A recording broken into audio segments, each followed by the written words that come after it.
Halo, jumpa lagi dengan lilin tua. Kadet,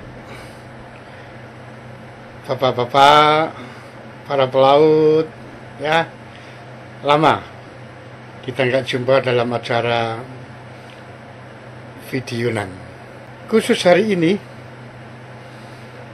saya minta maaf kepada para kadet, tapi Anda pun boleh melihat, ya, boleh menyaksikan acara hari ini adalah acara khusus. Sebagaimana ada yang mengusulkan ke saya, berlatar belakang banyaknya permintaan, banyaknya permohonan untuk bagaimana caranya para instruktur memiliki file-file yang berupa slide-slide yang saya pakai untuk YouTube. Jadi banyak yang memberi pengarahan kepada saya, yang intinya semuanya itu adalah dalam rangka meningkatkan kualitas kinerja para instruktur di dalam mengemban tugasnya, mencerdaskan bangsa, dalam hal ini mencerdaskan para pelaut, khususnya para pelaut mesin. Oleh adanya usulan, adanya nasihat, adanya arahan dari siapapun, akhirnya saya bersama admin memutuskan untuk hari ini saya mencoba menyajikan sebuah sajian semacam training of trainers bagi para instruktur agar bisa menjalankan fungsi sebagai instruktur, sebagai pengajar di sekolah pelayaran niaga. Karena bagaimanapun kualitas instruktur sangat menentukan. Menentukan apa? Menentukan kualitas hasilan diklat, ya.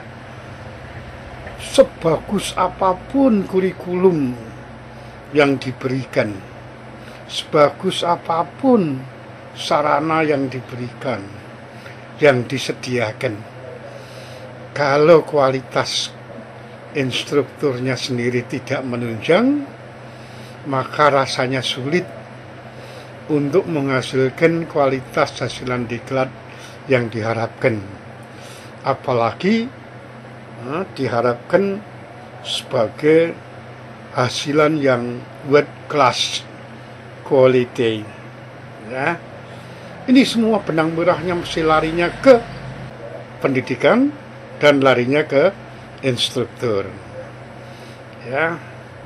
Oke, saya tidak memiliki ijazah khusus, TOT khusus untuk mengajar TOT. Saya cuma berbekal 609 yang angkatan pertama, yang justru saya sendiri yang mengadakan tahun pada saat berhasil memperjuangkan Indonesia masuk ke IMO Whitelist itu. Kemudian BST saya juga asli dari sono, sampai sekarang saya belum ini kan, namun saya mengikuti terus dengan cara saya sendiri. Ya, saya memang termasuk orang-orang yang kurang pas untuk mengejar sertifikat, tapi saya senang dengan mengejar prestasi. Saya belajar sendiri, belajar bersama anak-anak saya, belajar bersama teman-teman saya yang seide, lewat internet, lewat grup dan sebagainya. Yang jelas saya senang baca buku. Baik, sebelum saya mengajak Anda, sebab ini nanti isinya selain yang bersifat TOT, saya akan membawa bapak-bapak, ibu-ibu instruktur pada part 2, part 3, part 4 semacam materi workshop bagaimana mengajar katakanlah pelajaran sistem kontrol yang pas, dimulai dari mana, nah, kemudian apa yang harus dipersiapkan. Kalau kita mau ngajar mesin beningin, dari mulai mana dan bagaimana caranya, metode apa yang dipergunakan, saya alhamdulillah punya trik-trik yang bisa saya tularkan melalui tanda petik workshop di dalam rangkaian training of trainer saya. Ya, untuk bab pertama ini, untuk bagian pertama ini, untuk part pertama ini sifatnya umum. Ya, umum mengenai apa-apa yang harus dimiliki, apa-apa yang harus diketahui oleh para instruktur, ya, instruktur ilmu pelayaran. Sehingga ada satu sense, ada satu penjiwaan yang sama di dalam menularkan, di dalam mengajak para audiensnya, para anak didiknya bersama-sama mendalami, mempelajari, mendalami materi yang kita sajikan. Baik.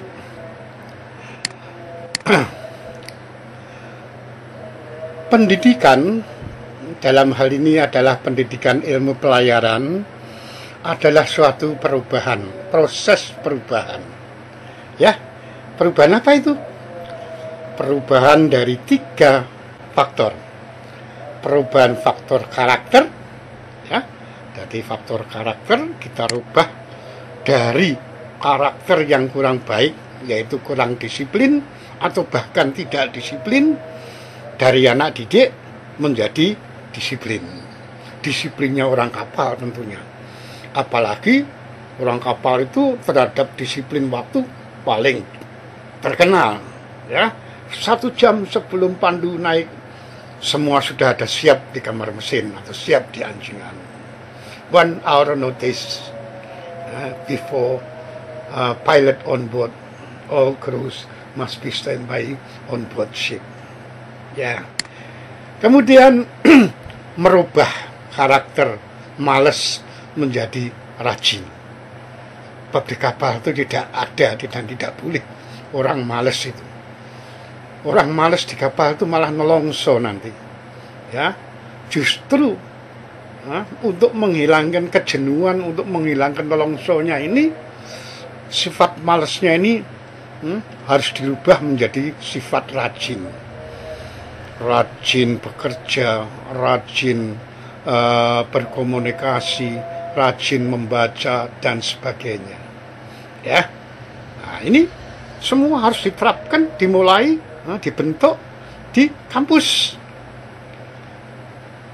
Menghilangkan atau merubah sifat manja menjadi mandiri.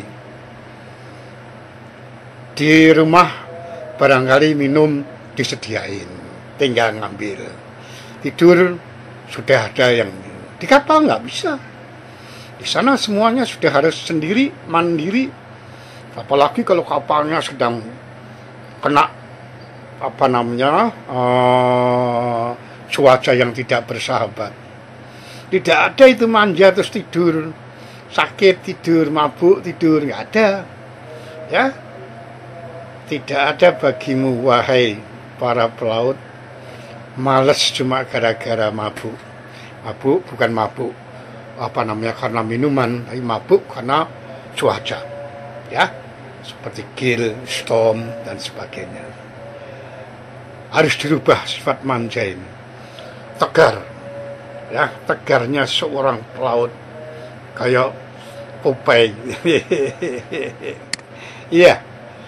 Perubahan karakter egois menjadi karakter yang toleransi, penuh toleransi. Tidak ada cerita tuh di kapal. Kok kamu orang mana? Kamu agama apa? Kamu anaknya siapa? Nggak ada cerita. Semua pekerjaannya sama sesuai dengan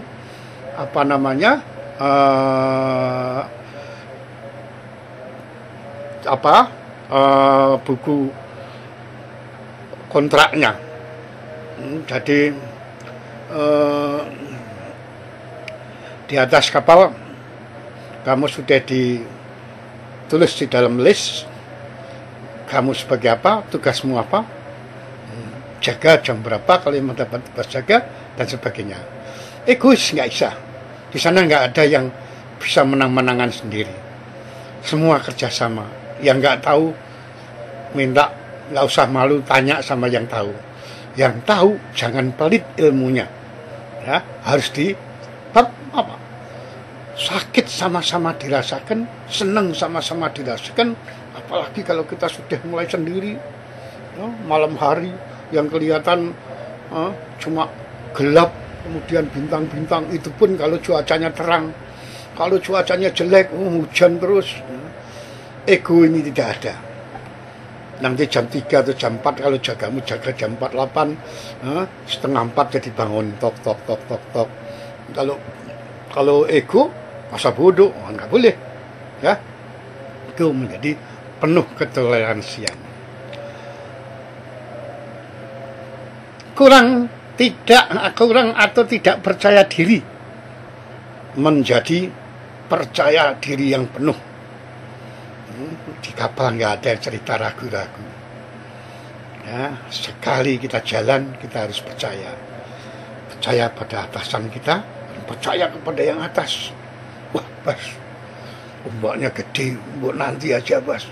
Wah, cuacanya jelek, nggak bisa.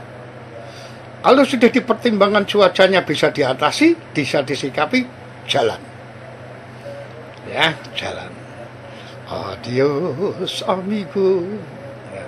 Ini harus diresapi oleh para dosen, oleh para instruktur.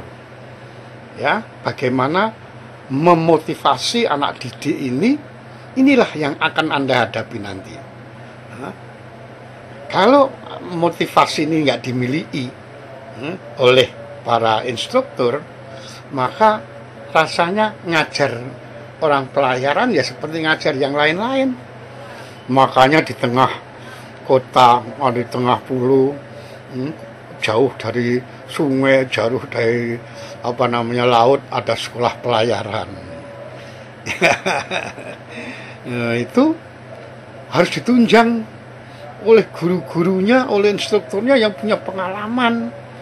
Nah, pengalaman itu nggak boleh nipu-nipu, kelihatan, ya. Iya. Kemudian satu hal lagi, kalau di darat orang nggak ngomong tentang nationality. Saya pernah berkelahi di Tokyo, satu kru, satu kapal lawan 2 kapal. Filipina lawan Indonesia, gara-gara menghina Indonesia. Zaman tahun 68, itu belum ada ASEAN, itu terkenal. Orang-orang Filipina itu kalau masuk toko pun ditungguin sama yang punya toko.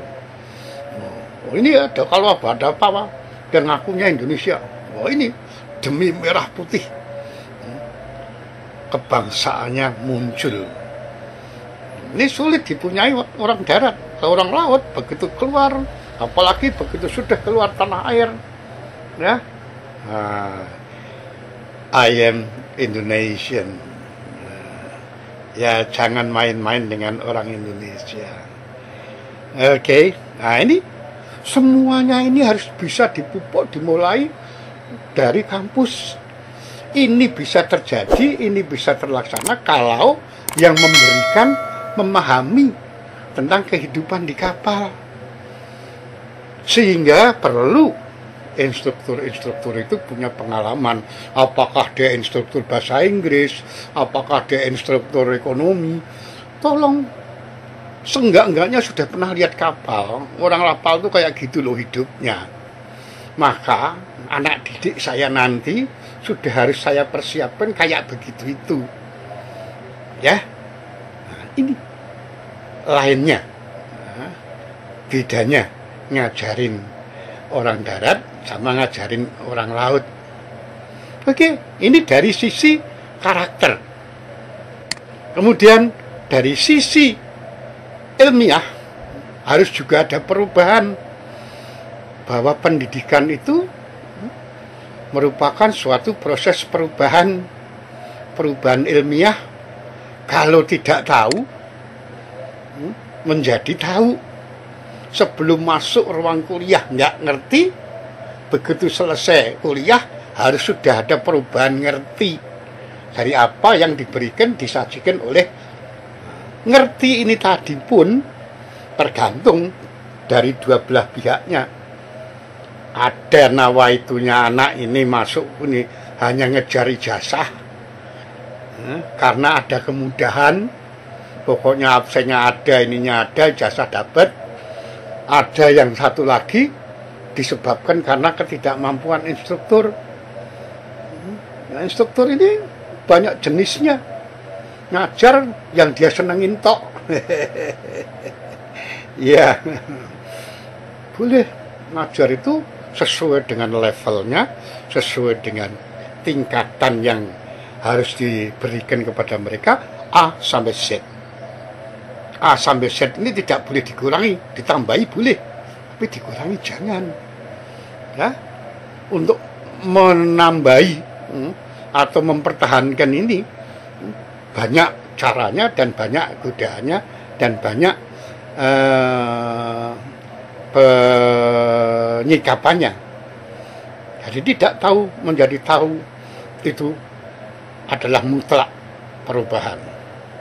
Ya, apalagi yang jenjang baru, istilahnya apa, dari taruna, ya itu sama sekali tidak tahu. Saya dulu namanya pompa itu kayak apa nggak tahu. Kemudian dari tahu sedikit menjadi tahu lebih banyak. Mereka pada umumnya dari jenjang-jenjang yang hampir mirip bersamaan, atau bagi mereka yang ikut pola pendidikan refreshing seperti di BP 3IB, ya, BP 3IB, mereka sudah pengalaman. Jangan sampai merusak nama BP 3IB-nya. Balai Pendidikan Penyegaran Peningkatan Ilmu Pelayaran. Peningkatan yang ditingkatkan lebih banyak daripada yang meningkatkan. Bagaimana merefreshing, yang merefreshing baru layar 1 tahun, yang di refreshing sudah 4 tahun berlayar. Iya, ini sudah harus benar-benar penyikapan terhadap situasi yang harus atasi. Ya, dari tidak tahu menjadi lebih banyak tahu. Harus ada perubahan. Kemudian dari ragu-ragu menjadi mantap. Jangan sampai anak didik tanya dosen A, jawabannya A, dosen B, jawabannya B. Wah, yang bingung anak didiknya. Sebetulnya yang benar nih jawaban yang mana? Nah, ini fungsinya ruang dosen di sini. Ya, ruang dosen bukan tempatnya untuk ngomong politik, ruang dosen bukan untuk main skak, ruang dosen bukan untuk baca koran, tapi ruang dosen untuk mendiskusikan situasi yang di kelas tadi, di bawah, didiskusikan di ruang dosen. Bagaimana? Tadi sialan, saya dapat ini dari ini kira-kira gimana? Dipecahkan. Sehingga hasilnya itu sama. Dosen A kalau dapat pertanyaan ini, jawabannya mesti ini. Dosen B ini, sehingga puas.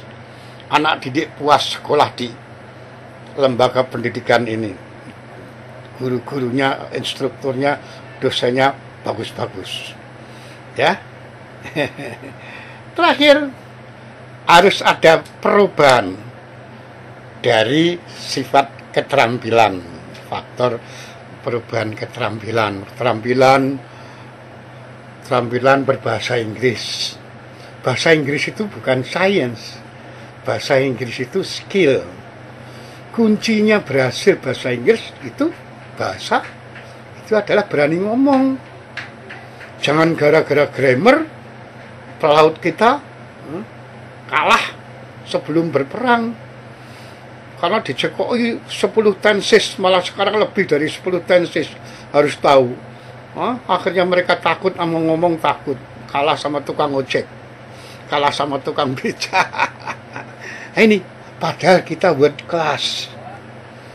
buat kelas itu siap bersaing dengan manapun. Ya, jangan karena wah lah Malaysia mesti aja dulu di ini, nggak ada cerita itu. Semua bisa diatasi kalau kita berani ngomong. Bahasa Inggris tuh berani ngomong. Semua yang bersifat skill adalah karena kebiasaan. Ya, keterampilan menggunakan perkakas, keterampilan menggunakan bahasa, perkalian menggunakan alat-alat dan sebagainya. Itu kebiasaan. Orang punya lulusan ijazah ngetik, tapi suruh ngetik nggak bisa. Ya karena nggak pernah nyoba ngetik. Orang suruh bubut, ijazahnya bubut bagus, ngadepin mesin bubutnya nggak ngerti. Ya, jangan sampai kejebak dengan sertifikat. Sertifikatnya setumpuk, gelarnya setumpuk, tapi diajak ngomong ini nggak ngerti, diajak ngomong ini nggak ngerti. Ini tantangan buat para instruktur. Ya, untuk bisa melakukan perpindahan atau perubahan yang baik, mereka itu punya hak. Apalagi mereka itu datang, terlebih-lebih yang swasta, mereka datang tuh bayar. Maka dia punya hak untuk berubah, punya hak untuk change, punya hak sesudah masuk kelas, keluar kelas mesti ada perubahan. Jangan cuma gagah main drum band, gagah jadi ini, tapi dalamnya nggak ada apa-apanya. Ya, dalamnya harus ada apa-apanya, harus ada perubahan. Untuk itu mereka harus dimanjakan, justru harus dimotivasi untuk berani nanya kalau nggak tahu.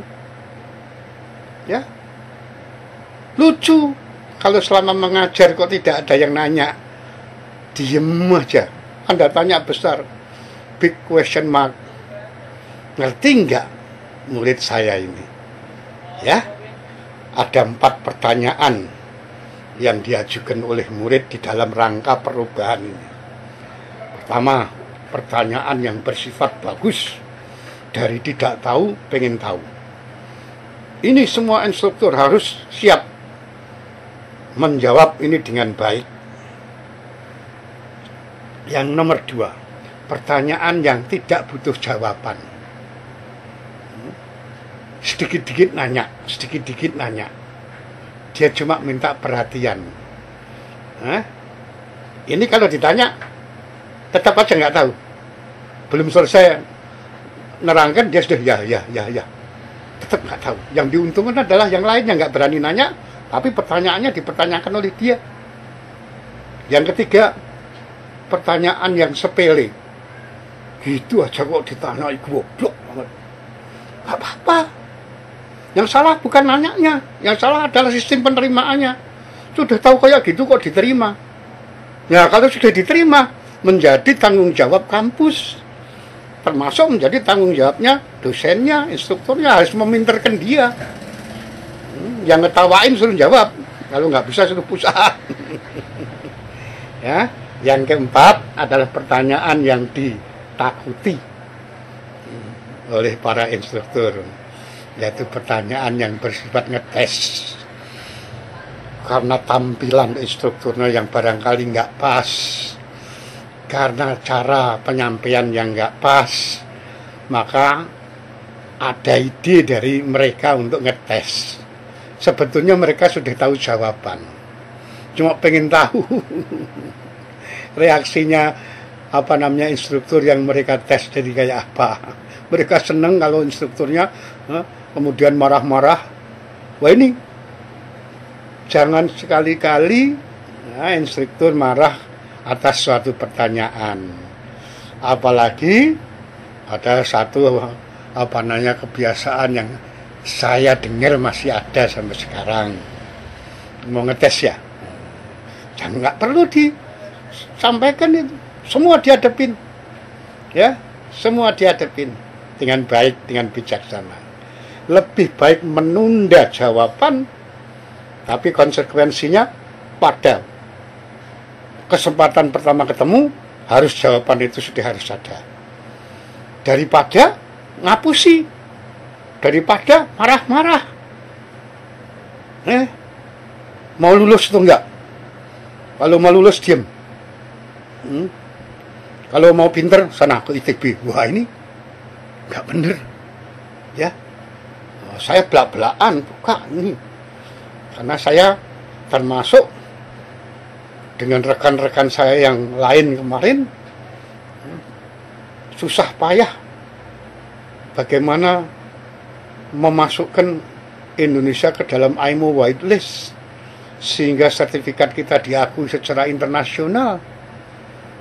Kalau sekarang hanya kayak begini, ya. Jadi intinya pendidikan ilmu pelayaran sebagaimana pendidikan yang lain juga merupakan suatu proses perubahan kehidupan di darat dijadikan kehidupan di kapal, sehingga dosen, sehingga instruktur, pendidik, diklat pelayaran sudah harus tahu kehidupan di kapal itu kayak apa. Ya, kehidupan di kapal kayak apa. Kalau orang mesin itu bahasa Inggrisnya kayak apa. Kalau orang mesin istirahatnya kayak apa. Kalau orang mesin kerjanya kayak apa dan sebagainya. Harus tahu.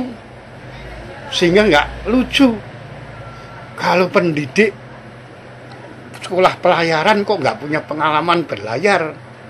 Apalagi lihat kapal aja belum pernah. Ya.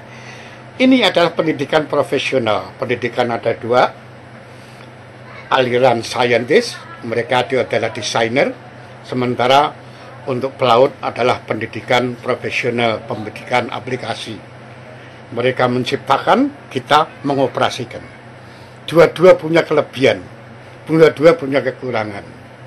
Sesudah mereka dapatkan, hasilkan, saya yang mengoperasikan. Oke?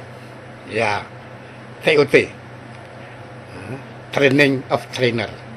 Jadi ini saya ngajak Anda para pelaut, para instruktur terutama saat ini, bagaimana Anda harus berpenampilan sebagai instruktur yang pas. Ya, sehingga perubahan dari kehidupan darat ke kehidupan kapal itu kayak apa? Prosesnya mereka yang datang itu masih hijau, nggak ngerti kapal itu kayak apa. Untuk yang jurusan mesin, kok kapal bisa jalan, kok kapal bisa ngapung, kok kapal bisa berhenti, kok kapal bisa mundur, mereka nggak ngerti. Ya, maka dengan suatu metode, dengan suatu manajemen yang bagus, kita masukkan, mereka dimasukkan di dalam suatu lembaga pendidikan, ya, suatu lembaga pendidikan aplikasi, pendidikan terapan, pendidikan vokasi, bukan menciptakan ya. Bagaimana menghitung bahan bakar bolak-balik yang dihitung itu aja.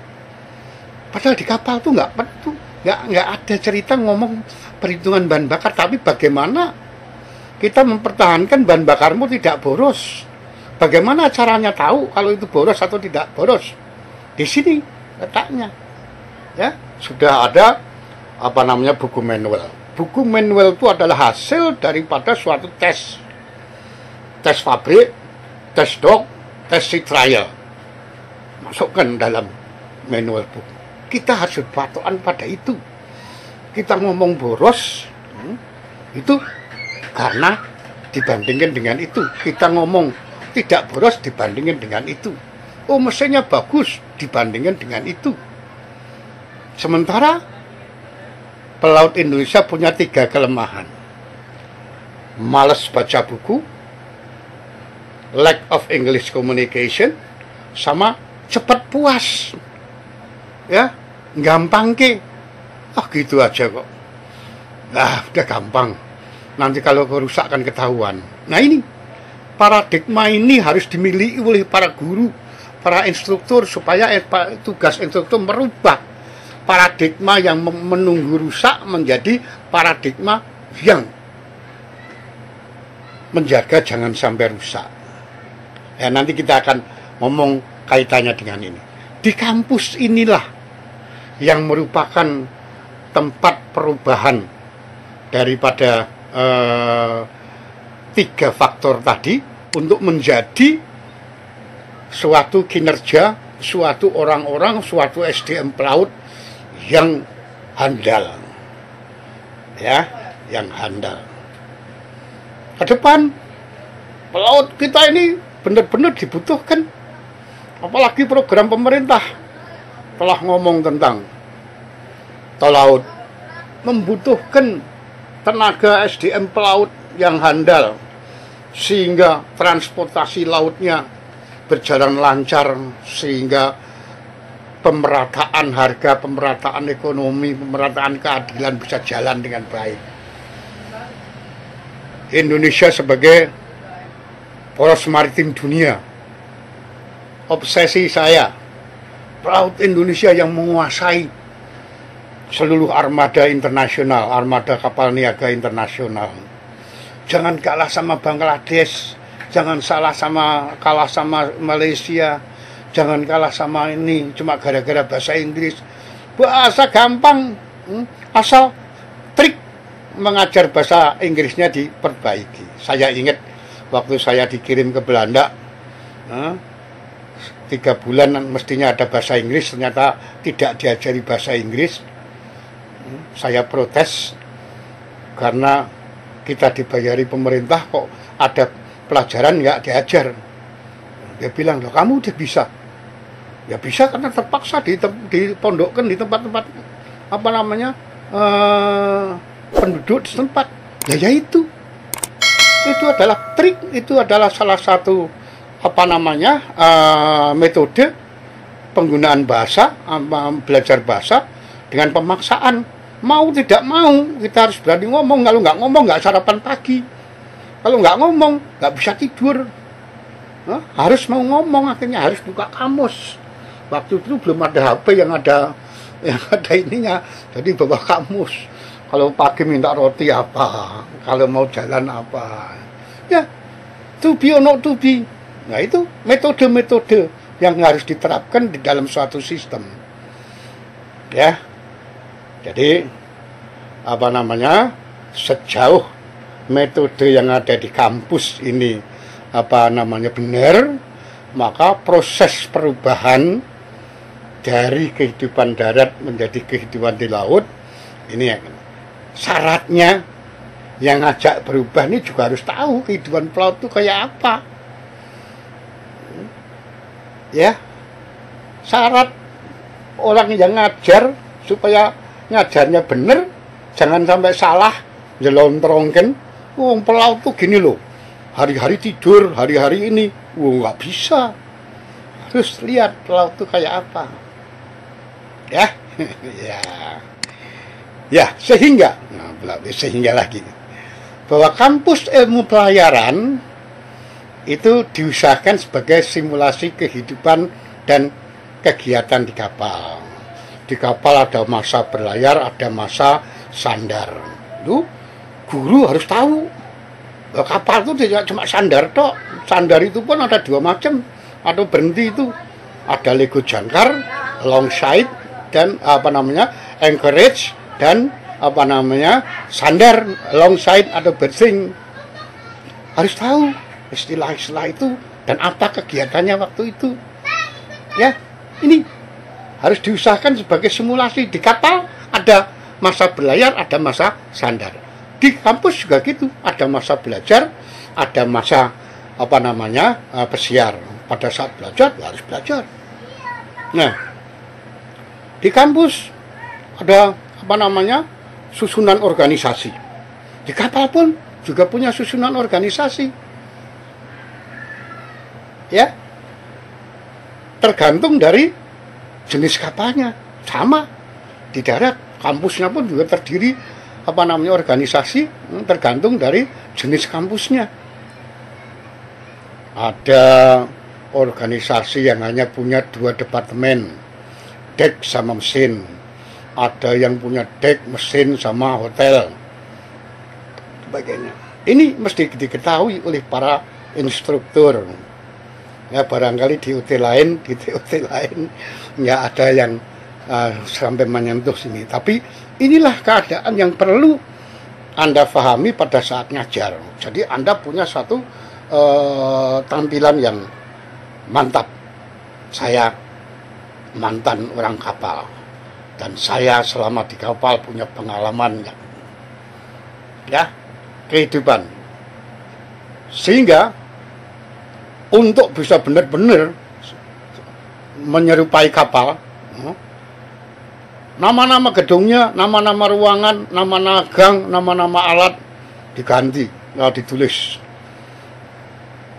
jalan boiler, jalan side glass, jalan hidraulik, jalan gedung apa yang dek ya nama-nama bintang barangkali, yang mesin nama-nama mesin atau nama-nama bagian mesin, nama-nama sistem, ya, sehingga mereka terbiasa dengan komponen-komponen yang dia hadapi di atas kapal nanti, dan mengesankan. Ya, setiap guru, setiap instruktur mesti sudah harus tahu fungsi dan tanggung jawab pelaut niaga. Bukan hanya pelaut Indonesia, seluruh pelaut di dunia. Apakah pelaut Amerika, apakah pelaut Eropa, atau pelaut Indonesia, atau pelaut Timor Leste, atau pelaut mana aja, misinya adalah sama. Fungsi dan tanggung jawab pelaut niaga adalah membawa kapal dari satu pelabuhan, from one port to the destination port. Tidak cuma membawa tok, membawa akeh, Mas. Akeh wani piro, akeh jalan. Tapi membawa dengan catatan harus aman dari tabrakan, aman dari kebakaran, aman dari kandas, aman dari pembajaan dan sebagainya. Dan ini harus ditekankan, diajarin pada nafas pada saat ngajar di kapal, ngajar di sekolah. Setiap instruktur harus memahami ini. Jangan sampai nanti ada kapal kebakaran, syukurlah bakar. Padahal pertanyaannya, siapa yang ngajarin dulu tuh ya?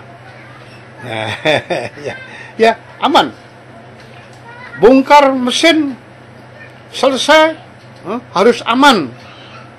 Jangan sampai nanti setelah dibongkar, direparasi, di overhaul, di maintenance, jalan baru 3 jam berlayar, mogok lagi. Mogok di tempat yang tidak semestinya. Ada 3 daerah yang haram hukumnya kapal mogok. Pertama, di selat, di channel, di terusan Suez, di terusan Panama, ya, di tempat-tempat ramai. Yang kedua, di sungai. Jangan sampai kemudi macet, jangan sampai mesin induk mogok, jangan sampai apalagi blackout. Yang ketiga, pada saat ombak besar, storm, jangan sampai mesinmu blackout Santa Maria. Jangan sampai mesinmu mogok. Jangan sampai kemudimu macet. Karena dalam situasi yang ombak besar, setenaga apapun kecilnya, harus ada tenaga untuk memotong ombak. Kalau kamu sejajar, maaf. Tugasnya instruktur memberi peringatan dini kepada anak didiknya. Ya, aman. Yang kedua adalah efisien. Efisien di dalam pemakaian bahan bakar, efisien di dalam pemakaian minyak lumas, efisien di dalam pemakaian air tawar, efisien di dalam menggunakan kos untuk operasional. Ini harus diberikan ini. Biarin aja, bukan kapalnya nenek moyangku. Ini yang salah. Ya, kita hanya bisa nuntut, tapi tidak bisa ngerjakan. Ini fungsi daripada instruktur. Sehingga karena efisiensi ini, banyak kapal sudah banyak dirombak, sudah banyak diperbarui, sudah banyak inovasinya udah bertambah maju dari mulai yang mesin biasa mulai diganti tanpa camshaft, mulai pakai dual fuel, pakai common rail system dan sebagainya dalam rangka efisiensi. Ya, iya. Kemudian nanti kalau ketemu di tanker, banyak hal-hal yang harus ini. Dan perkembangan ini pasti diikuti oleh para instruktur. Jangan nunggu diberi AIMO, jangan nunggu diberi badan diklat. Mereka pun juga nunggu dengan. Tapi kamu, Anda, kita sebagai instruktur harus punya ini sense sendiri untuk mencari tahu sendiri. Banyak internet, banyak ini. Kenapa kita nggak pakai grup? Saya kritik ini. Ada WA grup permesinan, isinya cuma dangdutan, isinya cuma ini. Lembok ya, tempat itu dipakai untuk menambah atau berdiskusi. Ya. Kita kekurangan teknologi perkapalan, teknologi permesilan dari ukur, kita masih dari nambah. Itu pun kalau kita mau, kita stagnan, nunggu dikasih oleh badan diklat. Badan diklat pun ngasihnya ya cuma sekedar ngasih. Nih, bikin ini sendiri, ini kurikulumnya dari AIMO, susun mbahmu. Susun yang benar, sama-sama, ayo. Kalau saya sudah nggak kepake, saya umur sudah 75, jadi saya pun juga nggak mengharapkan, tapi saya punya kebanggaan, saya bisa mencari sendiri dan saya bisa menularkan. Ya, niat saya bersih. Jadi seperti semacam ini adalah salah satu yang melatar belakangi adalah banyaknya permintaan ke saya. Saya punya data, ya, Pak, bagaimana kalau saya minta slide-nya, Pak, untuk ngajar? Silakan, YouTube saya dipergunakan. Kalau nggak tahu nanya. Bukan rahasia lagi, saya jam 1, jam 2 malam masih menerima pertanyaan dari anak-anak yang ada di kapal, ya, di luar kapalnya mogok, ini masalahnya ini. Saya tanyakan sampai saya ikut klub engineering di luar dan saya alhamdulillah dihargai. Oke, efisien. Yang ketiga, yang terakhir adalah titipan masyarakat internasional. Jaga lingkungan, jadi sambil melayarkan itu, jangan sampai kita mencemari lingkungan. Apakah itu lingkungan laut, apakah itu lingkungan, dan kita harus ngikutin aturan atau permintaan internasional. Seperti umpamanya sekarang lagi tren, bagaimana menyikapi bahan bakar low sulfur, bagaimana menyikapi bahan bakar zero karbon dan sebagainya. Saya ngikutin, ya. Bagaimana kapal-kapal sudah mulai memunculkan alternatif fuel cell.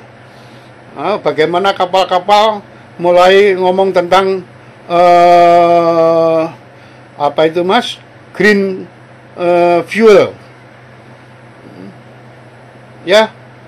Jadi ini semua harus kita ikutin, terlebih-lebih para instruktur, sehingga kalau anak didiknya nanya, jawab. Kalau nggak tahu jawab, tahan, kasih saya 2 hari, saya jawab ya. Nggak usah malu-malu nahan jawaban daripada menghindar. ATT 1. Jangan sampai, termasuk itu dulu yang ikut ganti itu adalah zaman saya. Zamannya Pak Indra, zamannya Pak Agus, yang dari Badan Diklat, yang dari Perlang, ada Pak Lukri, ada Pak Engki Lumentah dan sebagainya. Ikut pembantu. Zaman Pak Kapten Sri Untung merubah dari AMK menjadi ATT. Ribet itu dulu. AMK nggak bisa dipelesetin. Ahli mesin kapal A, ahli mesin kapal B, ahli mesin kapal C. ATT ini termasuk saya yang ngotot dulu. Mau pakai ATT, ahli teknik tingkat. Rupanya sekarang bisa dipelesetin. Aku tidak tahu tingkat 4, aku tidak tahu tingkat 3, aku tidak tahu tingkat 2. Iya. Oke, jadi 3 ini. Dan di kapal ini dilengkapi semua. Seperti aman. Di kapal-kapal tanker aman. Sudah dilengkapi dengan inner gas system. Bagaimana mengolah, bagaimana memproduksi inner gas. Ada 2 macam, pakai inner gas generator dan pakai inner gas system yang memang di situ kapalnya ada boilernya dan sebagainya. Ya, dosen harus tahu. Kalau nggak tahu nanti sama-sama kita berdiskusi. Iya, iya. Sehingga kita harus nyadarin, kita harus tahu, kalau kita perhatikan, kita perhatikan tugas di pokok anak buah di kapal itu cuma 2. Ya, sebetulnya cuma 2. Apa itu? Yaitu tugas jaga atau watchkeeping dan merawat atau maintenance. Sejauh watchkeepingnya benar, profesional, merawatnya benar, profesional, maka nggak usah takut, tidak akan ketemu dengan yang namanya reparasi, kerusakan. Semuanya ini sudah diatur di kapal. Apalagi kalau nanti ketemu UMS, kapal-kapal unmanned engineering machinery, ya, kapal-kapal yang diawaki oleh polyvalent officer, nggak dek, nggak mesin, cuma 4 orang, kapalnya gede. Nggak ada itu reparasi, adanya cuma maintenance dan jaga, sekian jam ganti, sekian jam bersihin, sekian jam ini. Nah, di kapal pun juga demikian ini nanti, di kapal-kapal yang belum UMS. Jaga itu apa? Jaga itu pada hakikatnya adalah mencari kesalahan dini. Sehingga setiap masinis, setiap tugas jaga sudah tahu kondisi normal desired value itu kayak apa. Begitu masuk kamar mesin suaranya masih dung dung dung dung. Oh, ini kok dung dung dung klek, dung dung dung dung klek. Nah, berarti ada yang klek-klek yang nggak benar. Megang ini mesinnya dingin, megang ini mesinnya dingin, kok ini dipegang panas. Kenapa? Deviasi, mesti ada sesuatu yang nggak benar. Nah, ini nanti yang pada part 2, part 3, part 4 merupakan workshop yang akan saya tuntun di YouTube saya. Jadi yang part 1 ini umum yang harus Anda ketahui seperti sekarang ini. Tugas cuma 2. Semuanya ini tergantung pada manual book. Jangan nggak tahu tentang manual book. Borosnya bahan bakar itu karena itu. Kenapa bisa boros? Karena nanti saya akan kasih pakemnya ngomong tentang boros atau tidak. Jadi pada part 2 nanti saya akan ngajak bagaimana kalau kita belajar tentang bahan bakar. Bagaimana yang mana, tapi saya cuma ngasih cangkrangannya, cuma ngasih pakemnya. Saya berdiskusi lama dengan Mas Ananta Gultom. Jadi dia nanya ke saya, supaya ini setiap manusia, setiap instruktur harus tahu pakem. Ya, oke. Jadi untuk bisa 100% bagus, untuk bisa profesional jaga dan profesional merawat tadi, maka AIMO ngomong tentang peningkatan. Ada tingkat manajemen, ada tingkat operasional, dan ada tingkat penunjang. Untuk tingkat penunjang,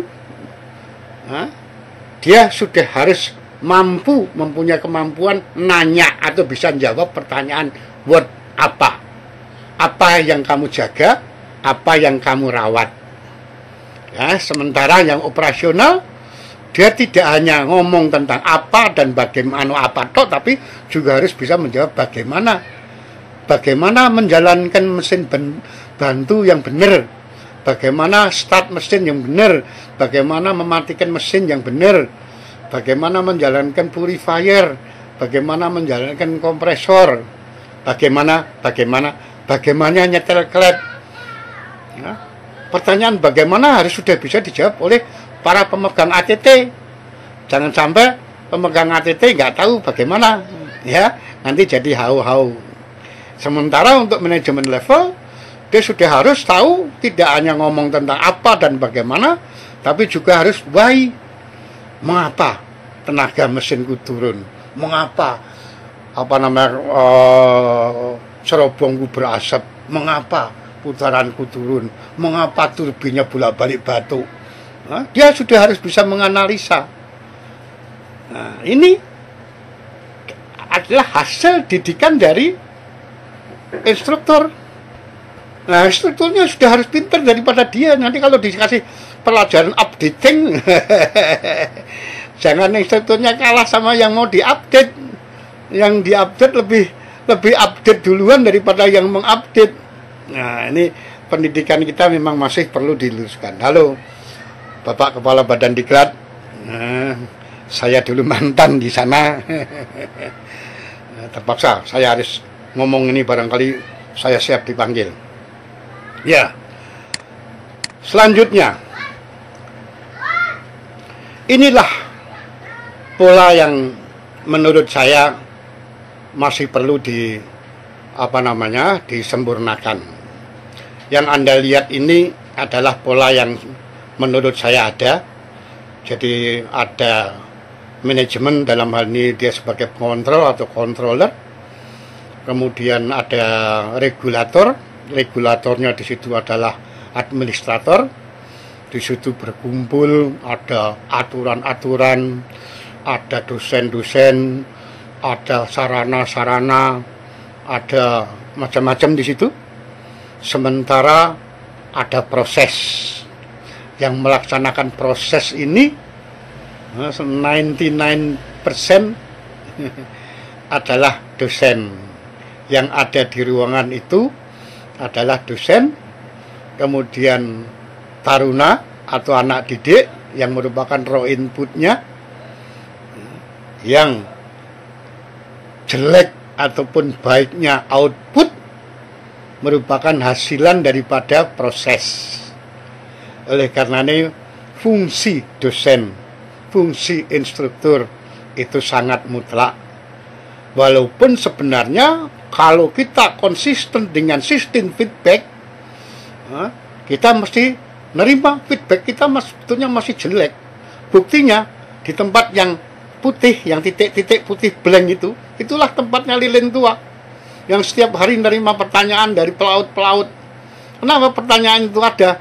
Karena tidak diterima oleh sistem, sehingga sistem itu nggak nerima feedback, merasa sudah bisa menghasilkan 100% lulusan. Mereka lulus itu bisa diterima atau tidak, bukan urusan saya lagi. Padahal bukan demikian. Inilah kondisi yang sering saya keluhkan, yang sering saya mau nyatakan, supaya ini juga Badan Diklat nauin. Ya, Prala itu feedback yang paling bagus. Waktu dia diberi buku pegangan untuk dikerjakan, itu pulang, jangan formalitas, udah selesai tumpuk, harus dicek. Oh ini nggak benernya di sini. Oh ternyata hampir semua nggak tahu tentang ini. Berarti ini harus diproses ulang. Merupakan feedback buat kampus. Ternyata pelajaran ini belum dicari gurunya. Gurunya ditatar, gurunya didik lagi. Ujian harian, pernahkah ujian harian dilakukan? Tidak pernah. Jangankan ujian harian, prates dan postes sebelum dan sesudah ngajar aja nggak pernah dilakukan. Kadang-kadang cuma ngasih catatan tinggal. Inilah kualitas pendidikan kita, dan ini nyata. Demi bangsa saya, demi pelaut saya ngomong apa adanya. Ngasih catatan, fotokopi, tinggal selesai. Nanti pas ujian rame-rame datang. Ya. Ujian lokal itu kalau dilakukan dengan baik, maka yang namanya ujian negara itu enteng sebetulnya. Sehingga apa? Ini semua feedback lewat ujian-ujian ini rasanya belum kena. Ini tugasnya para instruktur. Tugasnya para pengelola yang ada di admin tersebut. Ya, guru yang belum berpengalaman itu kasih tugas pada saat ada kapal sandar di pelabuhan, apakah 5 jam atau 10 jam, eman-eman, nggak apa-apa. Kesempatan itu dipergunakan naik kapal, kasih tugas apa, jangan cuma disuruh naik kapal, kasih tugas. Pulang dari kapal, bawa catatan, bawa oret-oretan. Oret-oretan itu kalau dikumpulkan akan menjadi sebuah buku miliknya kampus. Saya siap untuk membimbing. Bukan saya sok, karena saya juga bikin buku saya, cara saya juga demikian. Ya, masih ada blank putih. Itu tempatnya lilin tua. Karena di kampus tidak ada yang punya blank itu. Ya, buru-buru punya blank, ditanyain aja ngeles. Iya.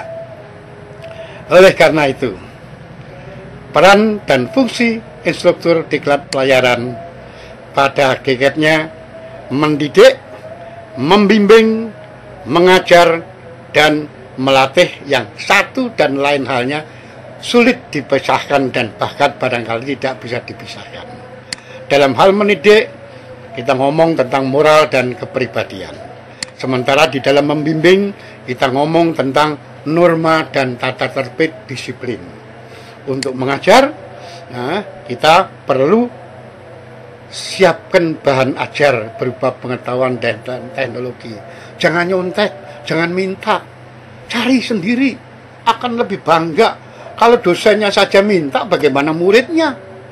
Ya, harus tegar, ajarin muridnya, jangan minta-minta, nanya boleh, ya, melatih. Ya, ini untuk terapan, keterampilan dan kecakapan ngomongnya ini. Lalu kemudian prosesnya bagaimana? Memberi motivasi untuk mendidik itu sebagai dosen harus bisa memberi motivasi agar mereka mau belajar dengan baik dan sebagainya dan sebagainya. Sementara untuk membimbing, prosesnya adalah menyampaikan atau mentransfer bahan ajar secara benar dengan metode yang benar. Ya, untuk mengajar sendiri, memberikan contoh pengajaran. Ya, jadi strategi dan metode yang saya berikan itu lain, karena saya harus menerapkan sekolah sebagai simulasi kehidupan kapal yang diterapkan di kampus. Maka saya ngajar pakai sistem pendekatan lapangan, Contextual Teaching and Learning, GTL. Mereka saya bikin kelompok kapal 1, kapal 2, kapal 3, kapal 4. Mereka boleh membuka buku, boleh melihat internet sebagaimana hidupnya dia di kapal. Buka buku, telepon siapa saja, pokoknya demi kapalnya. Konsistennya, konsekuensinya, saya harus sudah menyiapkan soal-soal jawab yang sudah harus mereka. Oke? Ya. Kemudian untuk prosesnya adalah memberi contoh teladan dan sebagainya. Ini strategi dan metode masing-masing faktor ini berlainan. Untuk mendidik perlu keteladanan. Kita ngomong tentang moral kepribadian, tapi kitanya sendiri nggak memberi contoh juga nggak benar. Strategi dan ini untuk memberi motivasi dan pembinaan.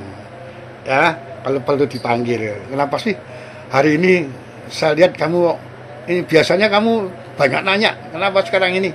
Kita gali, senang, ya. Strategi untuk mengajar, ya, bisa ceramah, bisa diskusi, bisa ini. Jangan menghindari pertanyaan dan jangan menipu. Sekali Anda ketahuan menipu oleh murid, maka Anda nggak dipercaya sama murid, dan itu menyedihkan, Mas. Sementara untuk melatih, praktek, ya. Iya.